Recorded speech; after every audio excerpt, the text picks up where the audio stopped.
Salutations, everyone. Welcome back to Total Warhammer 3. I'm Lord Formant, and today here's a guide on Malakai Makaisson, the greatest inventor, apparently by his own admission. If you like this video, do like, comment, subscribe, all that great stuff. Check out the other videos in this playlist, as well as the overall guides for all the different Total Warhammer 3 factions. And let's jump right into it. So Malakai Makaisson, and I'm just going to call him the Dwarf Lord for a while, is both a Slayer and an Engineer, which makes him a rather unique character on the map. He has two unique mechanics, as well as the general Dwarven grudges, as well as crafting mechanics. So I'm not going to go into specific mechanics like tech, crafting, or the grudges. We'll just do his specific ones this video. If you want to see the other ones, go check out the other videos. I will have them all updated to take into account the new updates soon. But before we get into the various mechanics, let's go over the unique stuff of his faction. So, he has access to the Malakai's Adventures, which we'll talk about later, but it gives him war machines and other unique legendary battles. He starts the campaign with access to Gotrek and Felix. So if you're used to playing the game in previous patches, you'll sometimes get an event to get Gotrek and Felix on your side for a handful of turns. Well, Malakai gets them from the beginning, and they stick around. They're both very powerful Immortal heroes, which is insanely powerful. We'll go over them as part of this guide. He also gets cheaper upkeep for artillery and flying war machines. This guy's known for flying things, and he recruits higher leveled of those flying and war machines, which is really good for the dwarves, because although their war machines are strong, they do suffer from not having the most levels. I find when I play the dwarves, I never start recruiting them at level 7 or 8, for example, so this helps. So let's look at Malakai himself.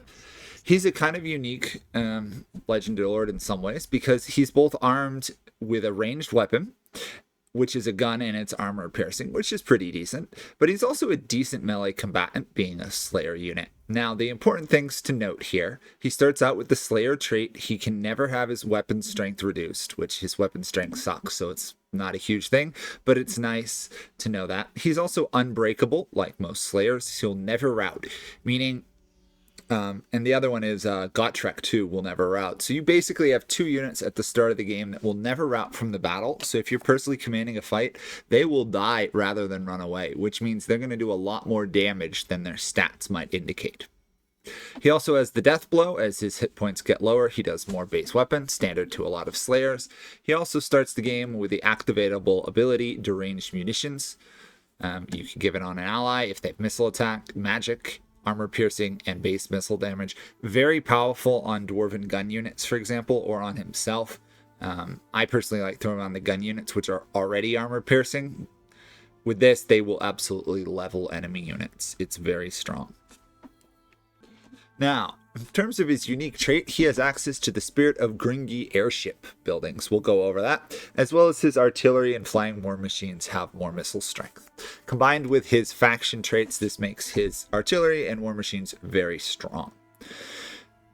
We'll go over the warship after this. Let's go over his build here for his skills. So, like most factions, you're going to want to take the blue line first. Specifically, you're going to want to take the blue line at least until you get 3 levels in Inspirational Leader.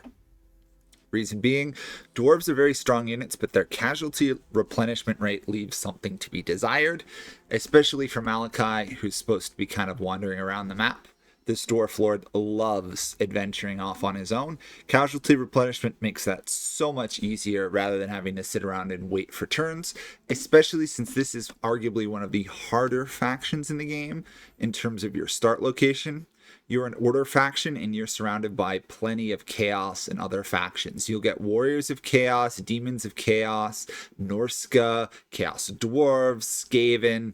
You'll get everything coming at your head. It's a very crazy start, so replenishment is very strong. Now, I'm going to do something I don't usually urge people to do. I'm going to urge you also to get Lightning Strike to level 3. Now, if you've played the older games, you'll know how powerful Lightning Strike is. It's obviously been weakened in Total Warhammer 3, but it's still very good. If you can get to level 3, you get Lightning Strike battles, meaning if you attack an enemy who has 2 armies next to each other, you can target one rather than both at the same time. Meaning, since Malakai's army is probably going to be one of the strongest armies on the campaign map at the start of the game, and for the whole game if you build it correctly, this allows him to charge into enemies, fight 2-3 armies at once, smash one, heal up a bit, smash the next, and you can kill like 3 or 4 armies in one turn. It's amazingly powerful, especially against Warriors of Chaos and Skaven in general. Also, don't forget to snag Inquiring Mind down here. You get a little research rate, but the big benefit is the cheaper upkeep as well as the recruit rank.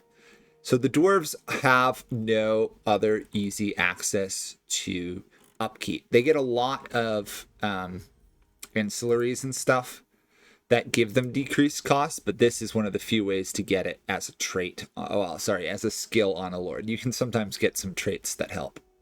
Anyway, it's a very good one to finish. This is probably the only lord I know where I might go all the way up to Inspiration Leader, get 3 points in that, and then rather than getting his unique skills, actually throw 3 more points into Lightning Strike. For the first category here, people always ask me which one to go and use. It's up to you. Since you're going to be fighting a lot of Chaos worshipping factions, the reduction in corruption is very nice, especially if you intend to hold that land later. If you don't intend to hold that land later, Miner's Instinct is quite useful if you're fighting Skaven or other dwarves, but reality is Wallbreaker is going to be one of the more useful ones you can start with. I particularly don't like Mason because it just decreases your capital and settlement buildings. It's nice, but this guy should be going on offense, not defense.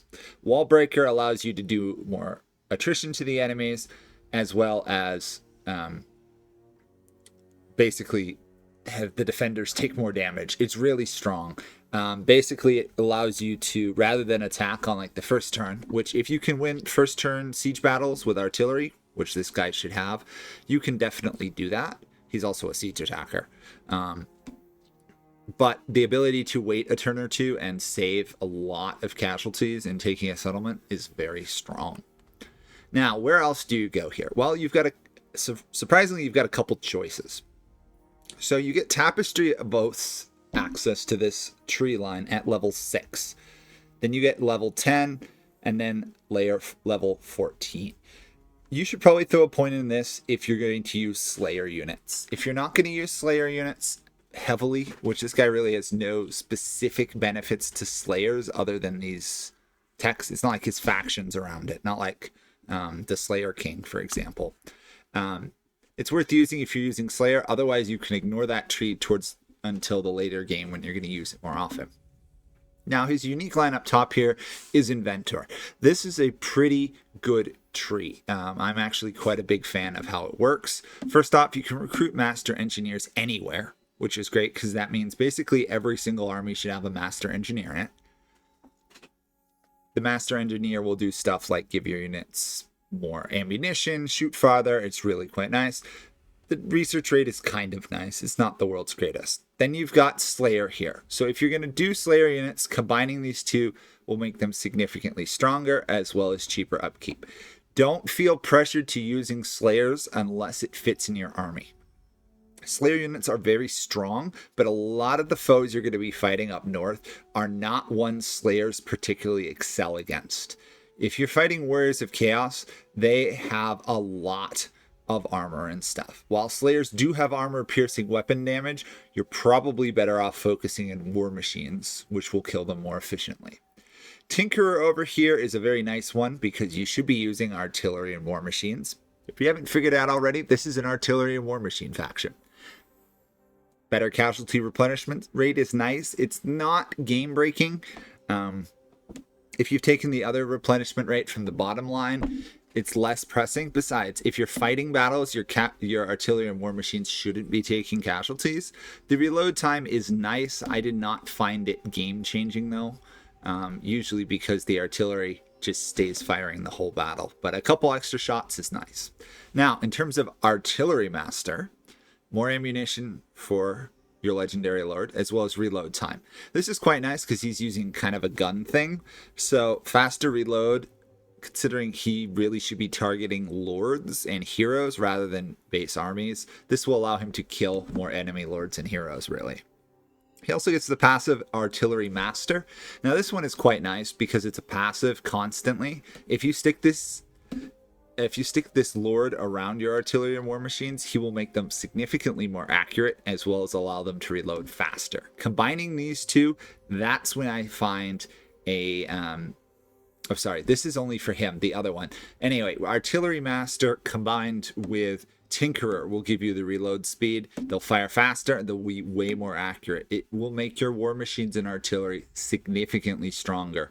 If you're going to use them, I do recommend taking those techs. Now, you've got Architect here. I am kind of on the fence about this one. Yes, it makes your military support buildings go up faster, makes them cheaper, makes your Spirit of Grungni buildings cheaper as well. They really should change that tooltip to be more accurate. Hopefully they will at some point. I don't find that this changes the game that much. These three are far more useful. You only need 2 to get to the last one in the tree, Master Engineer. Increased range, always good on range ones. More armor piercing. It upgrades your deranged munitions. So rather than the initial one, which I can't show you easily there, this affects 1 ally in range. Bother. Deranged munitions upgraded affects allies in range. So it's the same upgrade, but now it hits multiple units. Throw this on a bunch of gun units, they will absolutely devastate enemies. Or throw it upon units like your artillery. I believe it affects them just as well. Now, up above that, you've got your standard Slayer tree here. You've got Determined Death Blow, which really you shouldn't be in melee attack range, but if you are, this will actually make your lord be able to kill things in melee combat.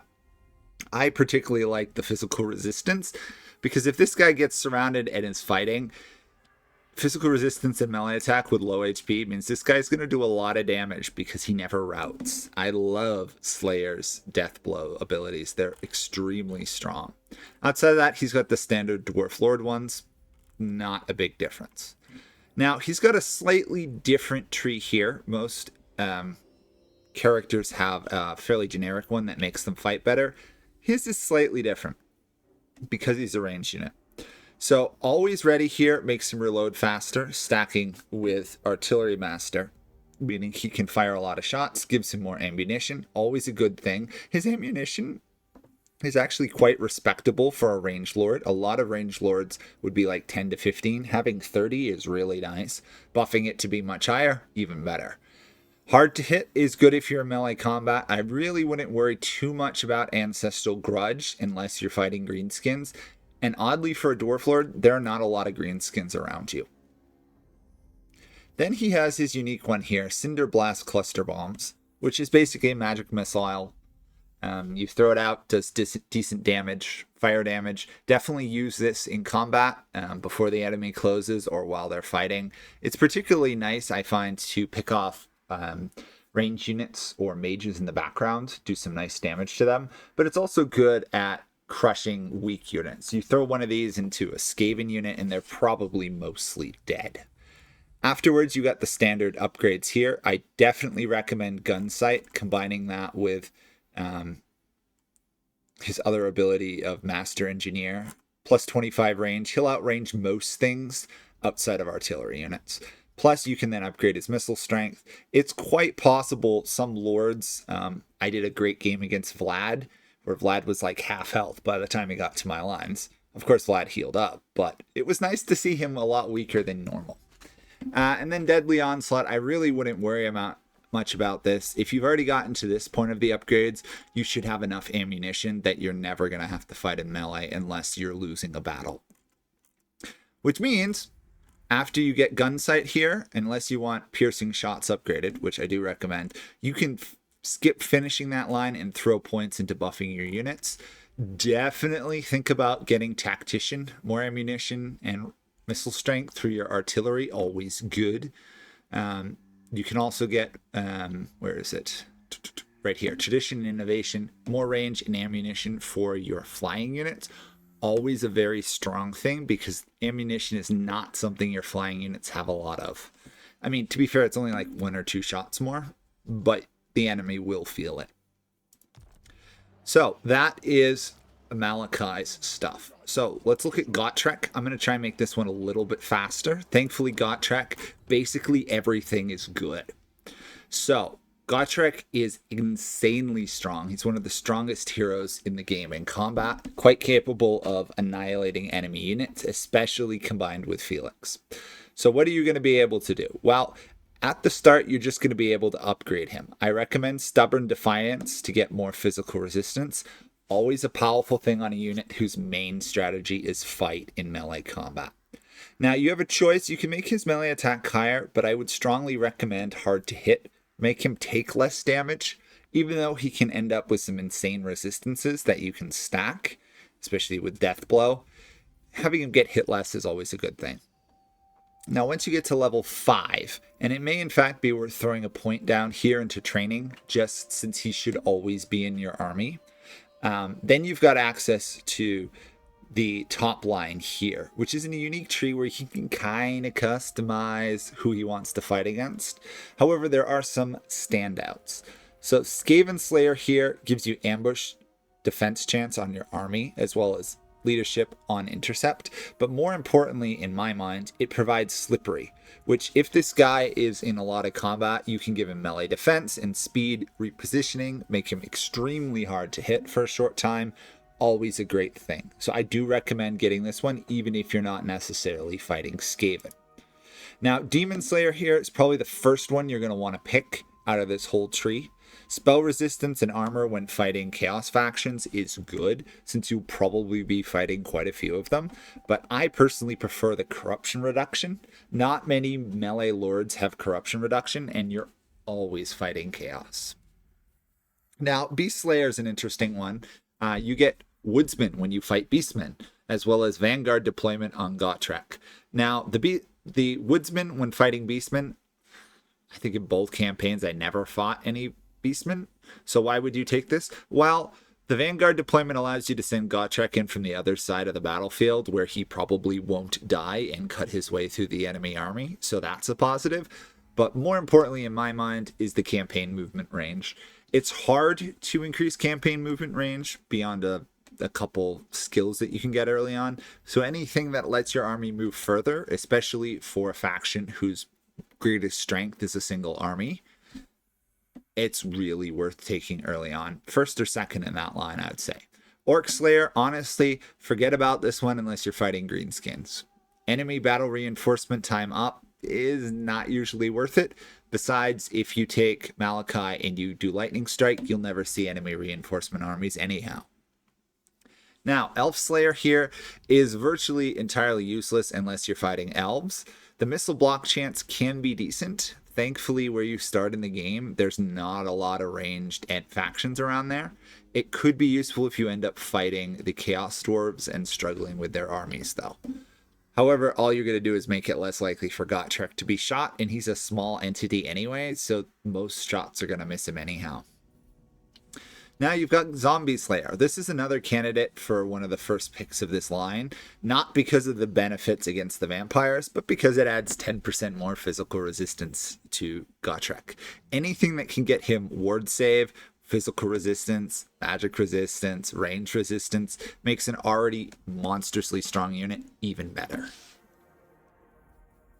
Further on here, at level 12, you'll get access to the Fate of Grungni.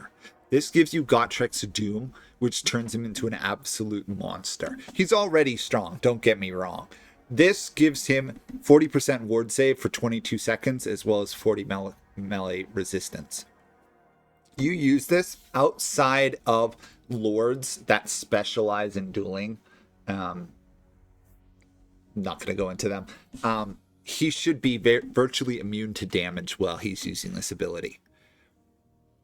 Throw him into the enemy lines with all the various bonuses you can give him. He just won't die. Now you've got an access to Treasure Hunter here.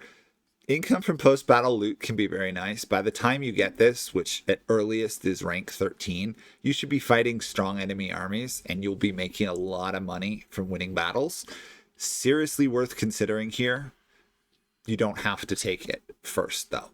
On the offensive, whole army gets melee attack. Yes, please. Gimme, gimme, gimme. Makes your melee units stronger. Now, on the other hand, this is one of the factions where you need it less because you're using flying machines and artillery, right? You should be.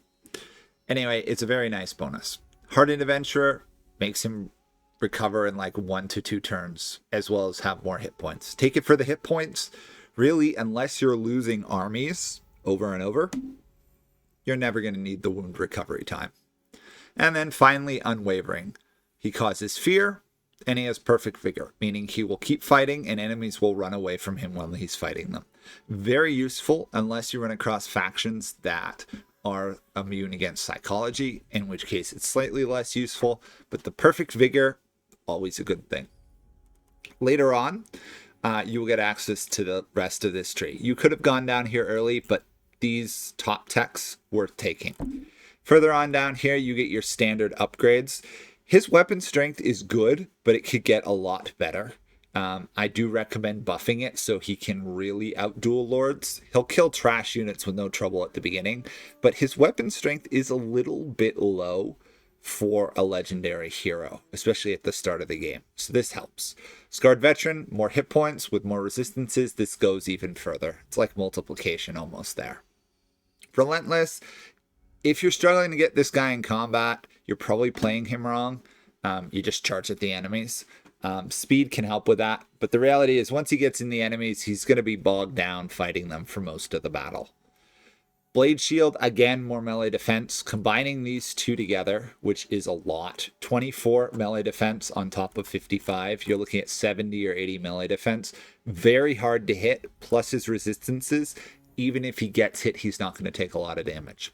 Deadly Onslaught is always a good one, especially if you're charging into an enemy lord or heavily armed unit. Solid there. Up top, get the death blow when you can get it, or you have spare points. It's only going to make him stronger. Ancestral Grudge, weapon strength is good. Even better when you fight greenskins. Pick it up at some point. Getting stuck in is a very interesting one. It's kind of odd for a dwarf because it gives you a huge speed boost combined with Relentless. It's like plus 20 movement. It's a sad thing that his starting speed is so low. Again, more melee defense, and to my mind, a little bit more useful is Strider, meaning he ignores terrain penalties. Run him through swamps, run him through woods, he runs at the same speed. And finally, Rune of Grimnir, pick it up at some point. Once he has additional missile resistance of 25, he's extremely hard to get gunned down because he's so small. I really like using him like that. Now, he's got a few other activatable abilities we'll just go over quickly. Rune Axe of Gotrek removes magical attacks, lower spell resistance, gives you huge armor, piercing weapons damage. Use it when you need to pierce armor. Otherwise, you're better off with the magical attacks and the dampening effects as well. Because you can hit enemies that are protected from regular physical attacks, so ethereal units in particular. Now, he also has Heroic Fortitude. Once per the game, he can get himself healing. So basically, he constantly heals himself for a % of hit points. It's really strong. Happens when his hit points are 10 or less. Once you get low, he starts healing, making him even harder to finish off. He also has the trait of Surviving Slayer. He gets additional melee defense when Felix is in his army. He's also legendary, so he doesn't die when killed. Now, let's look at Felix here. So everyone thinks that Gotrek is an absolute monster in combat, and they're right. The thing is, I think late game, Felix might be better. Now, that's just me talking, but he is very strong as well. The most important thing about Felix is he's a legendary lord at the start of the game that gives you replenishment on your troops. Take this every time it's available. You'll thank me later when Malakai's army heals for like half its hit points in one turn. So at the beginning, with Felix, again, like Gotrek, you just have access to his standard fighting stats. Unlike Gotrek, he is not as good at melee attacks. So you could theoretically get some Deadly Blade. I tend to take melee defense, give him plate armor so he doesn't die. He has this ability called Blood Oath. It's constant. It heals other lords and heroes when they're in melee around him. He should stay right next to Gotrek every battle, and the two of them, with all their healing, just won't die. Now, he's more likely, Felix, to die than Gotrek, meaning giving him defensive stats like armor and melee defense is really useful because he doesn't have the insane resistances that Gotrek can get late game. After you get enough to get to rank 12, or rather rank 10 will be the first one you take up here. Or actually, sorry, I'm wrong. Sprightly Manling. At rank 6, he gets evasion, giving him speed and defense, as well as the Vanguard deployment to match Gotrek's. The charge bonus is nice as well. Now, at rank 10, weapon, armor piercing, as well as fire resistance. Forget about the fire resistance, but the armor piercing damage is quite strong. He's already got a bonus for his infantry as well as armor piercing. Just make it even more nuts, so the point that he tears through armored chaos warriors as if they're not armored. He's already does 133 armor piercing. Imagine that at 180. It's significantly better. Now, at rank 12, he has access to Helping Hand. Helping Hand allows him to give to an ally around him lords and heroes. So not only should Felix be next to Gotrek, they should probably be next to any other heroes you have in the combat. I'm saying heroes because you don't want them near Malakai. Malakai should be sitting in the back shooting with artillery and flying units. He's not a melee combat. This is really good for melee combatants. If for some reason Malakai runs out of ammunition and charges into combats, then this is useful. But if you put another lord in there that does melee combat, or sorry, hero, this is very strong. Gives them melee attack as well as insane resistance. Combined with Gotrek's already existing ward save, he just won't die when Felix is around. Now over here, Lethal Romancer is interesting. Charmed Attacks is extremely rare on non-chaos, non-Slaanesh factions.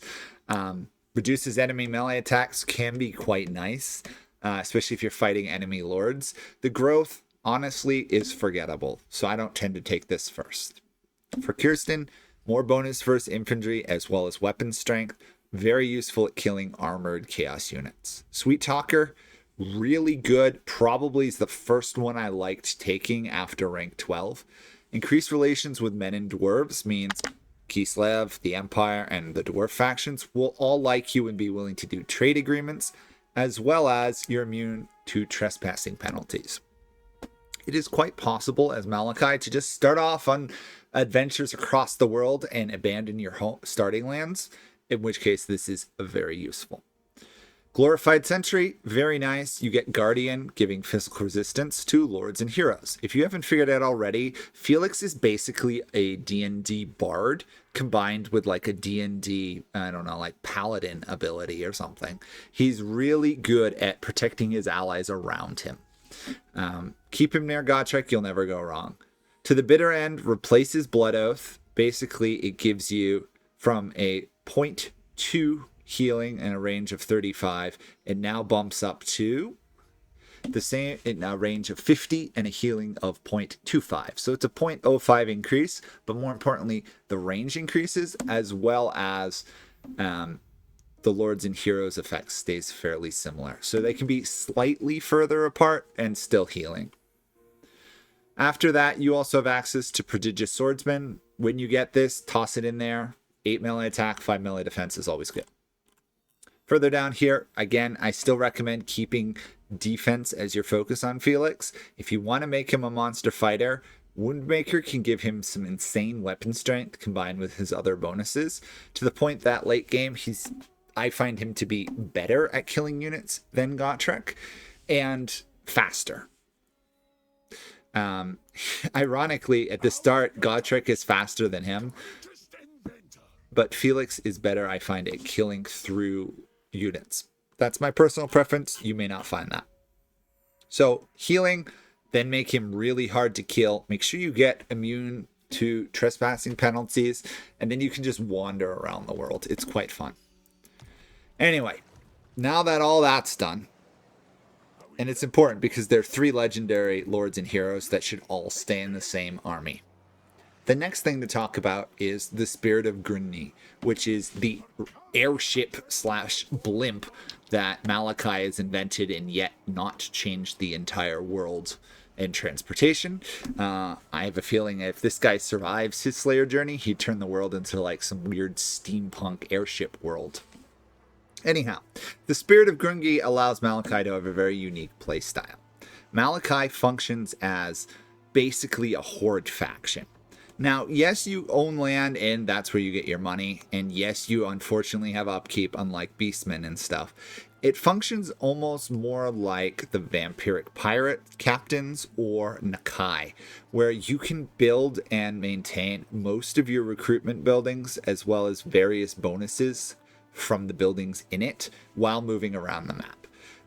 There really is no reason for Malakai to go back to his lands to heal or to recruit units. You should be able to recruit them and keep on moving. This allows for basically an unmatched ability to keep attacking. Combined with Regiments of Renown, Slayer units, this guy can never stop his offense if you get going. You lose a unit, you recruit another one, you heal up half your army in a turn, and you keep pushing. It's very powerful. So let's look it over. So the first thing is basically your main building line. Growth, Spirit of Grungni at the start allows you to summon a barge, the Thunder Barge in, which can do fire and support. It's very strong. It will degrade over time at the beginning. Now, it also gives you 1 recruitment capacity as well as airship growth. And interestingly enough, it has a radius similar to the Black Arcs. Actually, the Black Arcs might be a better thing than a Horde. Similar to the Black Arcs, the Corsairs. Then as you level it up, you get Slayers, Slayer Pirates, more growth. It allows you to recruit Dragon Slayers, which is the other unit I do recommend you throw in your army and use it with Gotrek and Felix running around the map and killing things. Further on, if you upgrade it, Spirit of Grungni, Giant Slayers, Doom Seekers, as well as more recruitment and growth. And at the top, a large amount of recruitment, which is really nice for the dwarves who suffer a bit with their recruitment abilities, as well as allows you to have 2 Dragon Slayers. I personally would not put the second Dragon Slayer in the army unless you want to run an army of like a quarter heroes and lords, which you can do. It's very strong. The next thing you have here is your standard recruitment buildings. This is your red line building that you might have in a settlement. It is virtually identical. Malakai functions as a mobile settlement. Then next stuff you've got is the other buildings. So I'm not going to go into depth on the buildings. Here's your gun units. Here's your artillery units. Definitely want to build this in Malakai's army so he has his very powerful artillery and flying war machine bonuses. You won't regret it. Then you've got your more of your cannon units. So here's your flying units. Here's your artillery units. Definitely build this. In some ways, I would focus on getting artillery and flying units before you upgrade your dwarven recruitment building for melee infantry. Your base dwarven warriors are good enough to hold the line while you kill them with range. Might be worth throwing a point in here to get thunderers, but really your artillery is going to be better than thunderers at the start of the game. Now, his compartments.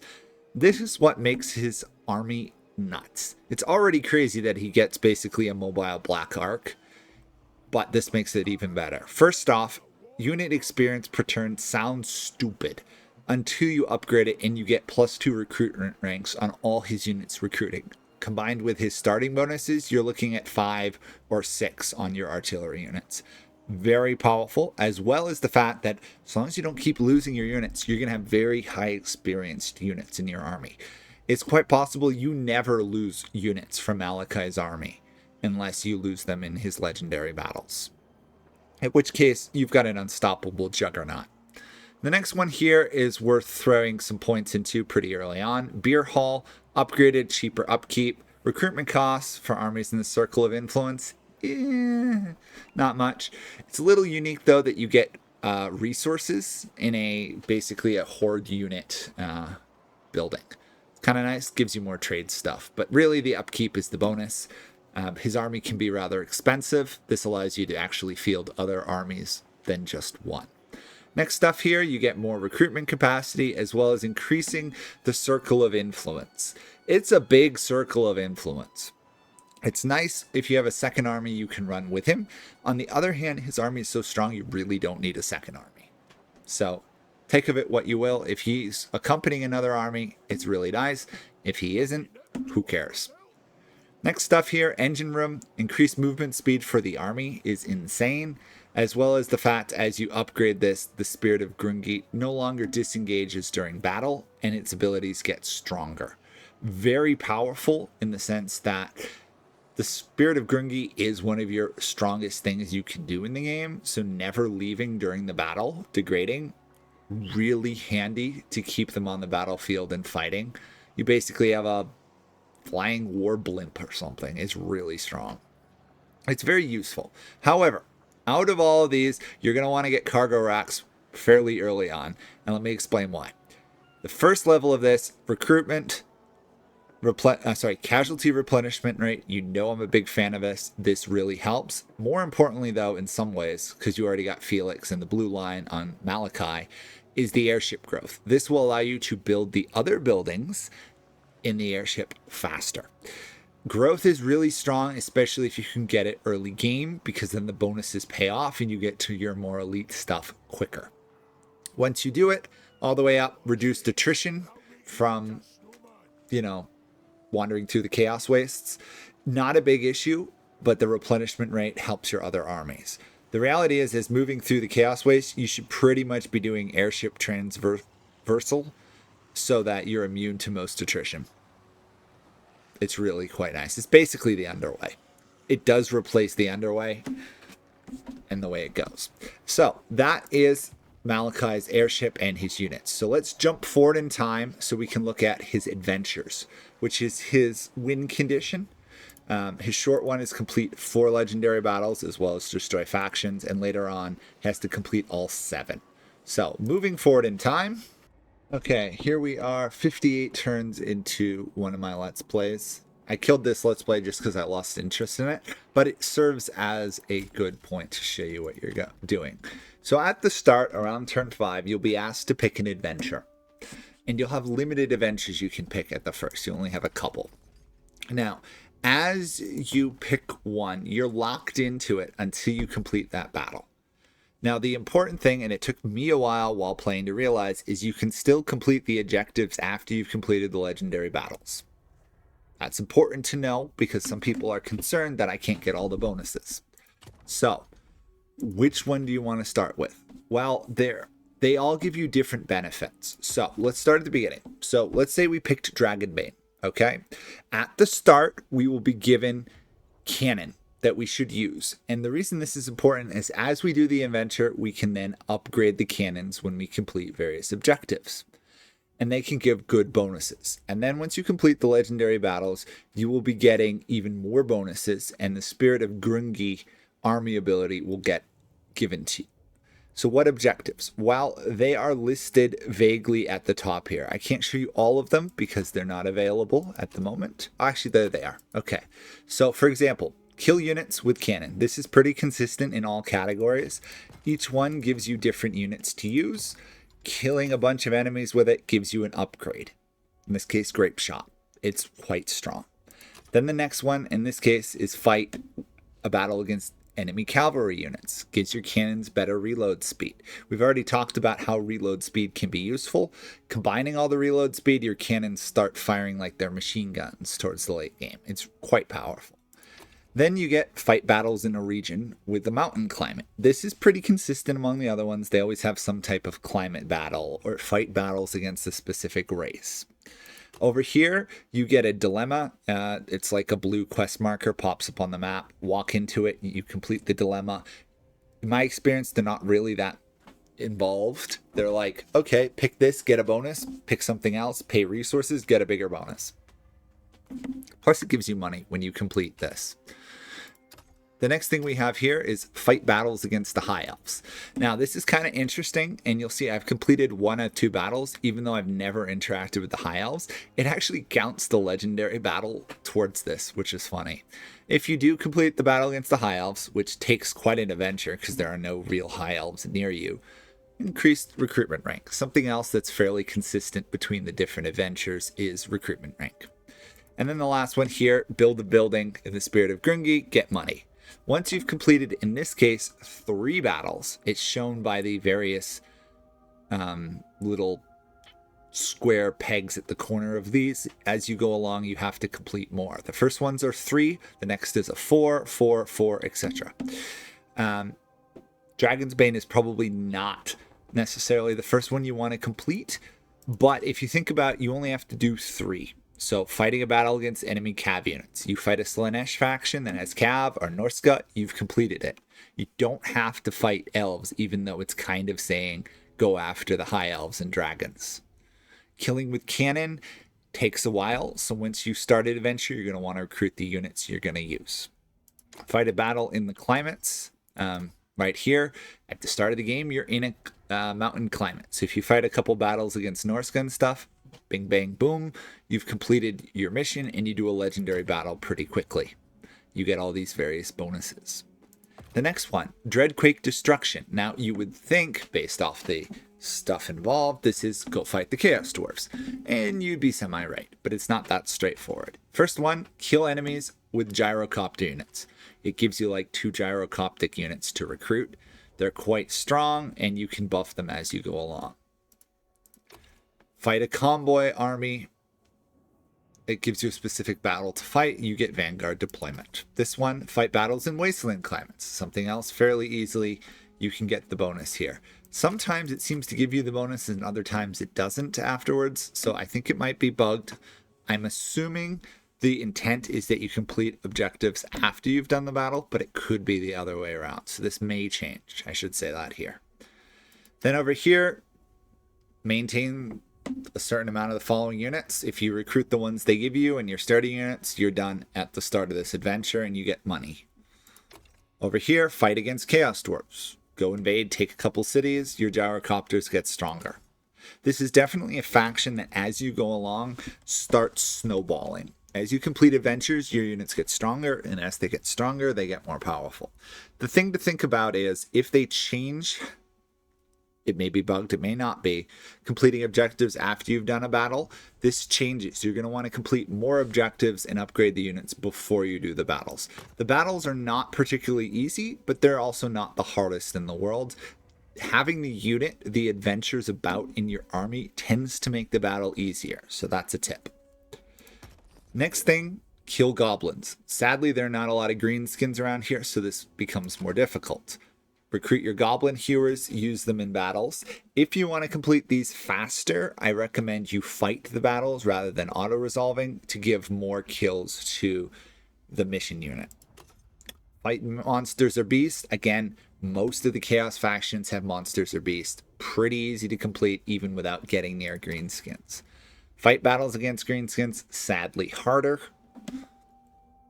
It's just as it is. Maintain Slayer units. Pretty easy to do.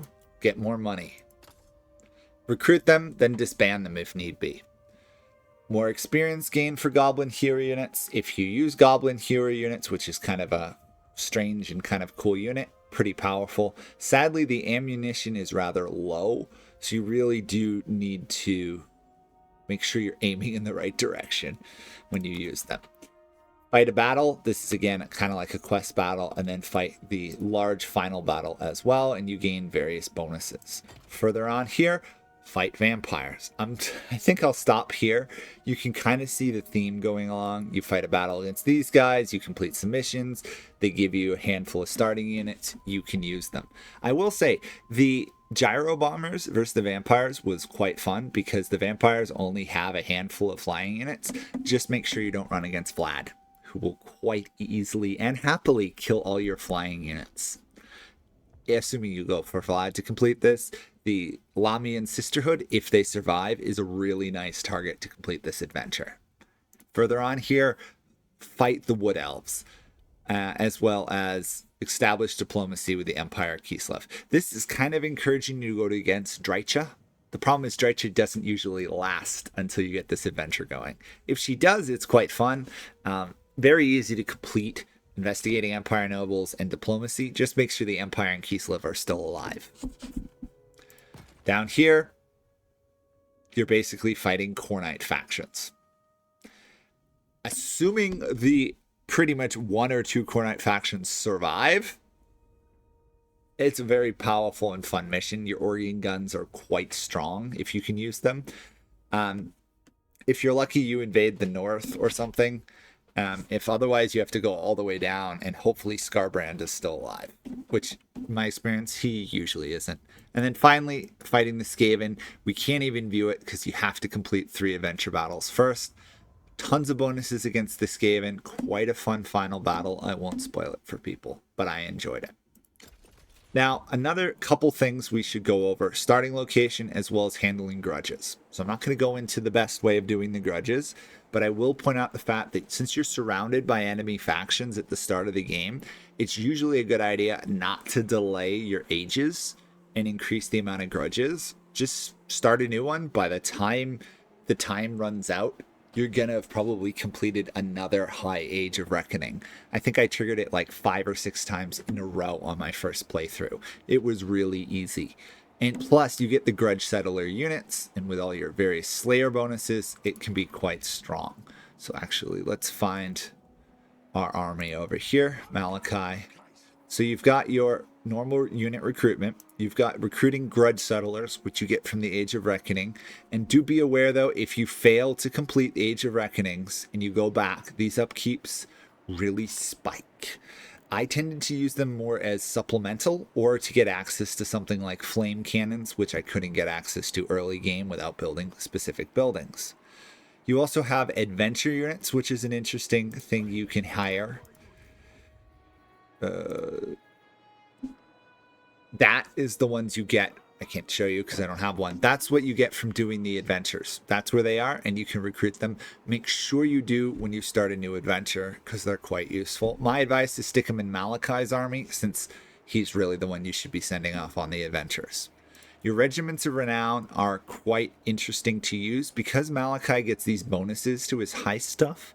Once you start getting the regiments around unlocked, throw them in Malakai's army. The upkeep is cheaper, they're stronger, more accurate, and plus the bonuses you get from completing the adventures seems to apply to them. I don't know if it was intentional or not.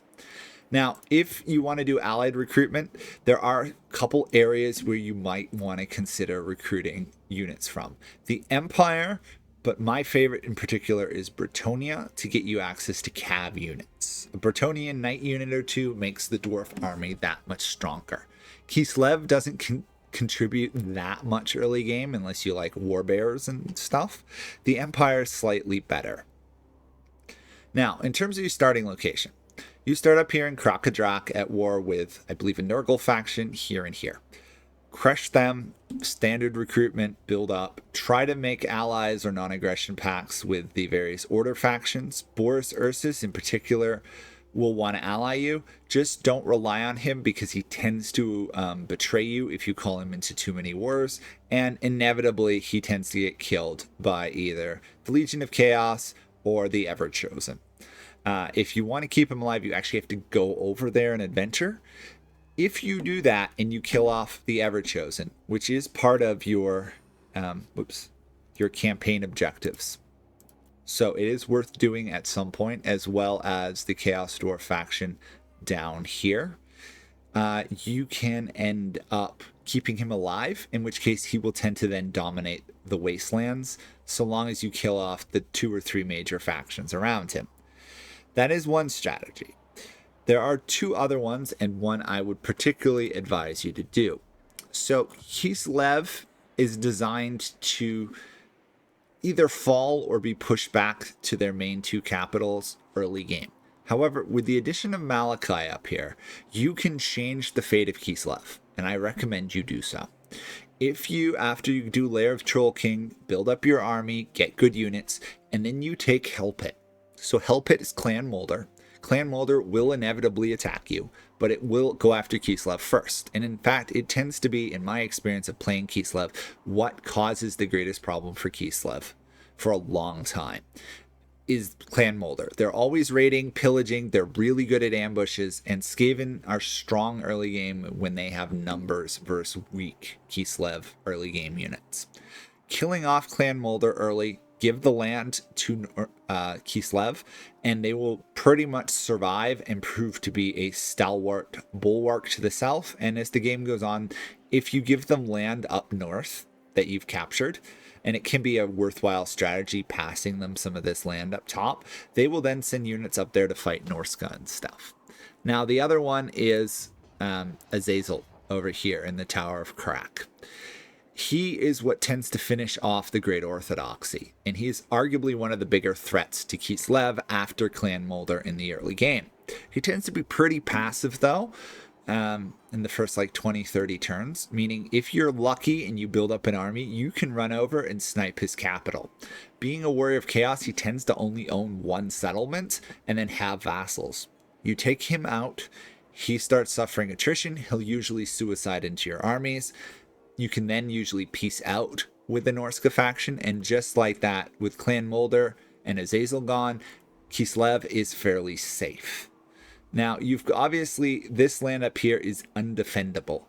The Chaos factions will simply sail over unless you sail over first. The problem is, it's uninhabitable climates for you. So the best thing you can do is give it to Boris if he's still alive, because he can kind of handle those penalties, not completely, but better than anyone else. I mean, theoretically, you could find a Chaos faction and just give them all the land and make a non-aggression pact, and you might get 50-60 turns of peace, but I wouldn't recommend it. Once you've taken out Azazel, you have basically 3 different choices of where to go, and I seriously recommend Clan Moldor and then Azazel in that order. You can save Boris, which progresses your game-ending goals, and is a very solid choice. It's what I did in my first campaign. It proved to be a good solution. Boris managed to hold this area for the rest of the game, and more importantly, I didn't get the Ever-Chosen constantly crossing the inlet here to invade me. The other option is you go west, which is what I did in one of my recent Let's Plays, and fight Norska. I really, after experiencing it twice now, would not recommend it. Obviously, if Norska comes after you, you need to fight them. The problem is, this area is a nightmare to take. It's actually fairly easy for Malakai to occupy it. Holding it and defending it is nigh on impossible. Thankfully, you tolerate the climate, which is nice that it's not chaotic waste climate. But the Norska faction is persistent and will raid and pillage its way around. Wulfric the Wanderer is a particular pain. Throg is much easier to beat. The problem is, once you take this land, the Chaos factions to the north will start invading you. You can usually get non-aggression with Malice if he's still alive, or rather he'll ignore you. A decent strategy is bribe him to declare war on the Chaos factions, which can work, assuming he doesn't want you dead. But the Chaos factions will invade in high numbers, and they're nigh on unstoppable unless you've got 3 to 4 armies. So I would not recommend it, but you can try it if you want fun. The other recommendation I have kind of goes along with Save Boris, but is less direct. It is invade the Chaos Dwarves. Karakvalag over here is another dwarf home. You get a lot of grudges. More importantly, it's a good choke point to defend anything coming through here, and it stalls out the Ever-Chosen even if he kills Boris. Gets you another major settlement early game. I wouldn't recommend holding on to stuff like Prague, even if you get it. Give it to Kislev, it's much better for them. Plus, they'll ally you. Take Kurak Flag, you can stomp your way down here, finish off the Disciples of Hashut, and then you have completed your objective, and then you can turn north to deal with the Ever-Chosen. By which point, you should be strong, you should be rich, and Boris will probably be dead. So save Boris, fight the Ever-Chosen early. Don't save Boris. You kind of have to hold this land yourself, which is a lot harder. If you take it, I recommend, seriously, turning off taxes, build a couple of your refectories, the hostelry line, to get you control and corruption control, and then just forget about them. Make sure they're not revolting. Throw various edicts on. The one that gives you the Venerate the Ancestors really helps holding that land, but don't expect to really make money from it. It's terrible. It will cost you everything to hold. The problem is, if you don't hold it, a Chaos faction will. Afterwards, you might have problem with Tamar Khan over here, if he's still alive. I find the Ever-Chosen sometimes kills him. And if you don't have problems with that and you take this area, you're almost inevitably going to go to war with the Demons of Chaos, the Legion of Chaos factions up here. And then you're pretty much committed to rampaging along this side. If you don't go west and instead you let Boris fight them, your campaign gets a lot easier, because then once you subdue the Chaos Dwarves and the Everchosen, you'll have your short victory. Short victory is quite nice for these. You get the increased capacity for heroes. Always solid for dwarf factions. And then all you have to do is finish off Grimgor, who's located further to the south. I find sometimes he dies even without you getting there. So those are your expansion paths.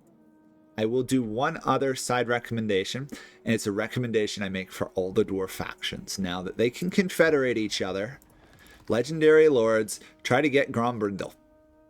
Why Grombrindle? Well, first off, he tends to die early. And second of all, Grombrindle is a monster, and his blue line traits are even better. For those of you who don't know it, he has blue line traits that apply to all characters faction-wide, including casualty replenishment, movement range, cheaper recruitment cost, higher recruitment rank, as well as global recruitment capacity. Putting this all together with a lord who's one of the strongest fighters is really powerful. Just don't take the Time of the Ancestors, because you don't get the Living Ancestor event.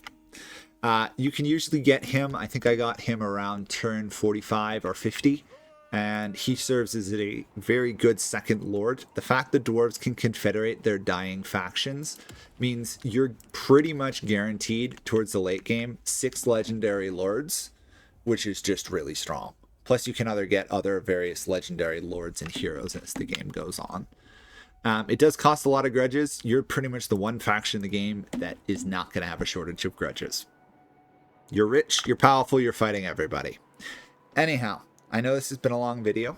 I hope this has helped you. If you have any questions, concerns, your own strategies, stick them below. If you enjoyed this, please do like, subscribe. It encourages me to keep these up to date as well as keep doing them. Check out the other guides. And that's pretty much it. Thank you guys all for watching. I hope you've enjoyed this. There's a lot here. It's a very fun faction. It's hard, but once you get going, you will feel like you're playing easy mode, or you're playing some weird campaign mode with like the Trickster. Hope you have fun. Thanks for watching. Bye for now.